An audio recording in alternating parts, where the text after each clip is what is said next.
Hi everybody, how you going? I'm Bridget from Bridget's Cottage Plants, and today I just wanted to show you some edible posies that I've made and just maybe introduce you to the thought of edible flowers.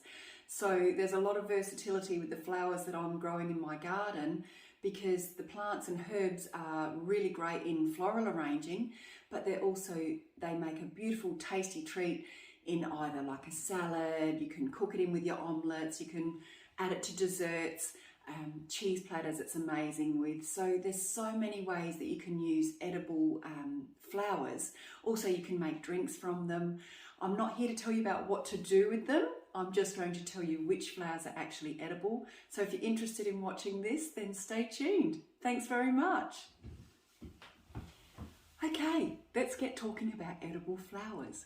So I live in Adelaide Hills in a town called Charleston, and we're in South Australia. We've just started the beginning of autumn, and it's actually quite true autumn weather. So everything so far seems on track, you know, crossing fingers, all of that. And the lead up to it, spring and summer, has been quite unusual for us, quite a cool summer considering, but it was really good because it was a safe summer for us here. So as far as the health of our community, I think it was a refreshing summer. So we had quite a few cool days, and in spring we also had, between spring and summer, we had at least 3 hailstorms, and very cold days. So it was unusual. Not everything in the garden has grown to its best potential because of the weather, but that's okay because the things that are thriving I'm making the most of. And what I wanted to talk to you about is the fact that edible flowers and herbs are also really beautiful for floral arranging. We can basically add in flowers to all sorts of culinary delights. We can use them in salads, in desserts, in breakfasts, in cheese platters, even in drinks. So there's some really lovely options there for edible flowers and plants that you can use from your garden. And what I want to talk to you about today though is how to use them for making flowers, and what I've done, just so that I can show you what I've presented, which I think is a lovely gift idea. And if you don't live near me and you can't buy them from me, then perhaps you'll consider growing your plants. If you're in Adelaide Hills, I sell the plants as well as sell the flowers. So that's my plan, is to be a nursery / florist. So Bridget's Cottage Plants, my theme is very much cottage core and trying to create beautiful cottage gardens, but also with a real theme on getting the most out of our plants, the most practical, in a frugal sense of, you know, really getting the best out of our plants, and also the beautiful, you know, aspect of it for our garden and for the birds. So I'll start showing you what I've made, and let's have a little look at what's in them. Okay, so I've actually made these posies today, and everything in here is edible. Quite surprising really, isn't it? So, you know, there's some things in here that you may think like, oh my gosh, I didn't know that was edible. So we've got penstemon here, Osteospermum, which is called African daisy.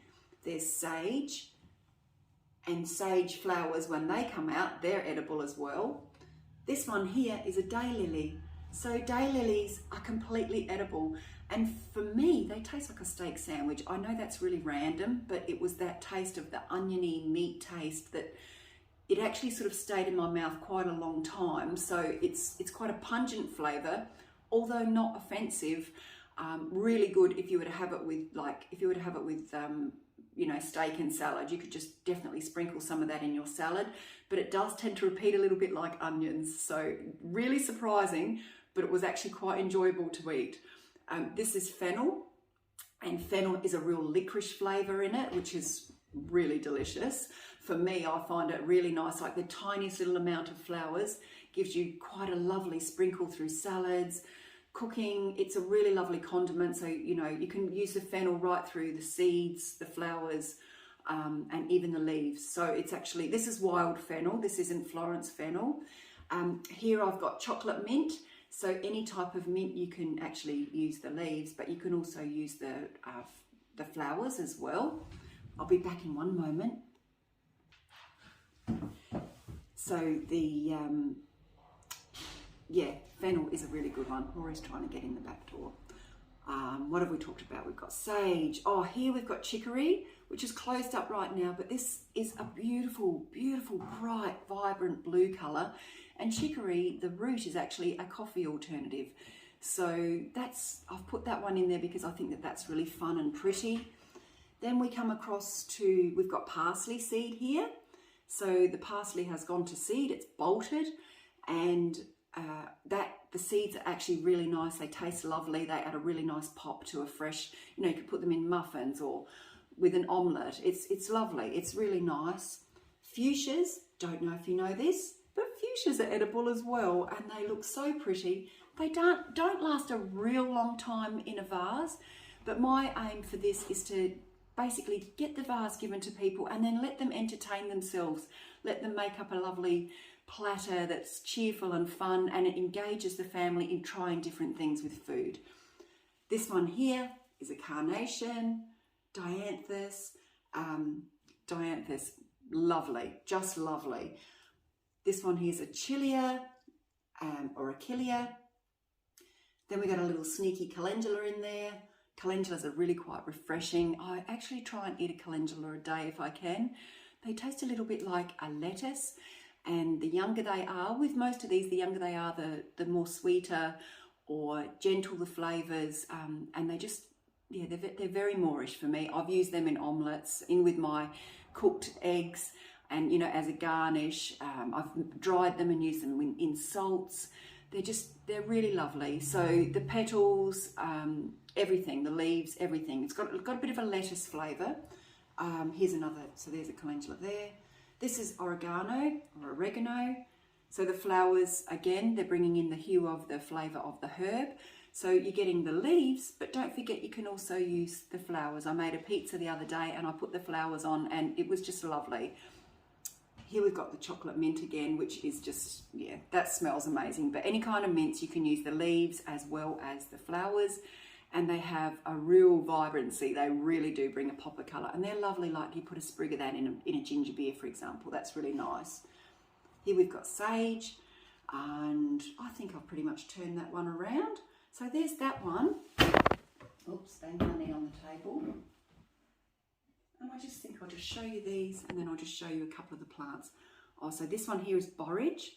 So this one is white borage, and this is got, although it's a little bit of a prickly leaf, it's actually a really nice flavour. Again, it's more of a salad. This is a daylily. They'll open and shut, but that one piece of flower will go a long way for flavour. Fennel, Osteospermum in African daisy, more fuchsias, and the chilia. I think you call it a chilia, but I call it a chilia. Okay, this is just a little petite little posy. But I mean, it's just sparky and pretty, and they look like little stars, I think, the fennel, the chilia in the yellow, and the oregano in that one. Also, we've got, oh, I forgot to talk about the dear old roses. So all roses are edible. The more fragrant the rose, the more fragrant the flavour of the rose, but they are actually real good fun. Like, they're great fun to add into it. They go lovely with a cheese platter. Lavender's not around at the moment for me, but the lavender, that goes such a long way on a cheese platter as well. There are so many different edible flowers, like chives. What else? Oh my gosh, I've got plenty out there in the garden, but at the moment I'm just waiting for things to turn over, and I've done a big culling. So your chamomile, that's one that you can drink as a tea. The petals, the white petals of the chamomile I would have, but I wouldn't really recommend the yellow of the centre as eating it as a fresh flower. It's really, really strong. You wouldn't even believe it, but better to dry that and use it for a tea and help you have a great sleep at night or calm you in a very stressful situation. Carnations. So the more smell with the carnations as well, the more flavour. And this has just got like fuchsias and a bit of fennel, a bit of parsley. So the parsley is also a really nice alternative for Queen Anne's lace. It stands up straight. Fennel's amazing in floral work as well. So at the moment it's in the real bright yellow, goes right through to the seeds, which are a little bit more dry. The older the fennel flower, the longer lasting it will be in a vase. Pretty much the same rule with most flowers, a little bit more water and hydrated, a little bit more strength and durability, it will last longer in a vase. So that's that little one. And then I've got another one that's a little bit bigger at the back here. And this one's just got like a simple white rose, a larger daylily here, fennel, which that fennel, bunch there, that will go a long way. You're getting quite a lot of fuchsias in here. I think they'd look great in a salad, or just even sprinkled across a meal. It's just so pretty. I mean, you can also dissect these up and just add little tiny bits here and there if you put it in your baking. What have we got here? We've got sage. You've got your chicory here, which is quite plain looking right now because the flowers have closed up because it's inside. But they are really pretty. And I have got a lovely specimen here of the borage to show you. So these borage flowers are absolutely delicious. We've got the achillea, calendula. It's a different type of geranium. And in these posies, it's worth pointing out that like the geranium, the mint, the sage, I think those three at a minimum, perhaps the fuchsia, perhaps you would have enough to get them struck on to have new plants. So if you leave the mint and the sage in particular in like a container that's not see-through, like a dark container, solid container, your roots will strike a lot quicker. There's no water, there's no additives to the water in this, so it's not taking up anything that's unhealthy. This has been grown in, no chemicals have been added to these plants. The calendula, if you leave them go in the water, just keep putting water in it, that'll give you seeds, and then you just scatter them in your garden and you'll get seeds from your calendula in a posy. Isn't that amazing? Here is an Osteospermum, which is an African daisy. This one's called blueberry, or that's what they call the variety that I get and grow, and I think that's lovely. I love them too. They can be a little bit bitey, but gee, they're fun. And like I said, you can cut it up, or you can just put one whole petal, put it into your cooking, put it into a salad, put it in with a cheese platter, just lovely. This is your achillea leaves, very ferny. What else have I got in there? That's pretty much all in that one. Oh, there's a carnation in there as well. And then we've got the rose. So that's got quite a lot in that little posy. And I thought I'll just show you what some of these plants look like, flowers look like before I break them up to put them in the posy. And then we'll wrap it up. But this is your chocolate mint. So, if you just smell that, but your chocolate mint, just lovely. Now this has grown quite, wildly up the back. I've got a tank, an old tank, a metal tank that's been filled with dirt, got worms in it, and oh my gosh, this just goes crazy. Full sun is better, partial shade it will get away with, and basically just, you could get several plants out of this. Everywhere where there's a nodule, if you were to cut that, say above there, soak it in water, you're going to get a plant, and very good planters at that. I find it likes to have a bit of space. Some people are worried with mint that they go a bit rampant, but for me, I love it. I don't have enough of it, and I just love it. It's brilliant with drinks, everything. Really, really love this chocolate mint. This one here is the parsley that's started to go to seed. It hasn't completely gone to seed. Here we go. This one's turning off a little bit there. But the parsley is really pretty. It's a really pretty little flower. It smells really fresh, and it's lovely for like in a kitchen, like on a hot day. I think it's just really lovely. I love the combination of parsley, fennel, sage, all of those geranium all together, and I think it keeps the kitchen smelling lovely and fresh. If you add into that some lemon balm, which does droop though in an arrangement, so that's why there's none in here, but lemon balm is beautiful. It smells absolutely gorgeous. So it's a short-lived flower for floral work, plant, but it's actually a really nice herb. It's really, really lovely, and that's got a whole range of uses too. Very good to grow.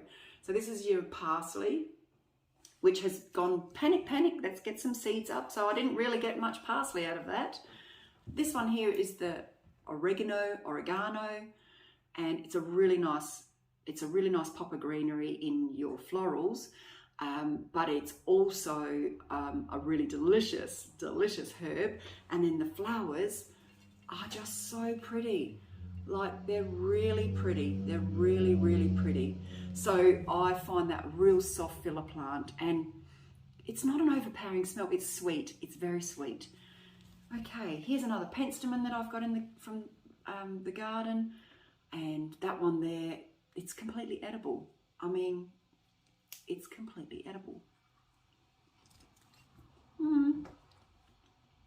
Bitter, a bitter touch on the end. The newer the plant, the newer the petal, the sweeter it would be. But it's not horrible. It's not, you know, maybe a little kid would go, ooh. But for me, I love that whole experience factor with trying edible flowers. So for me, this would go really good with something like that. So it's more savoury. It's definitely not. And I'm about to run out of time. So there's a carnation. There's some achillea, and here's one of the big poppers, the fennel. And the fennel, just everything about it just smells amazing, and the leaves are beautiful, and they're just lovely. Thank you for watching. I'll post this up, and I'll see if I can do another video once I've got more room on my phone. See ya!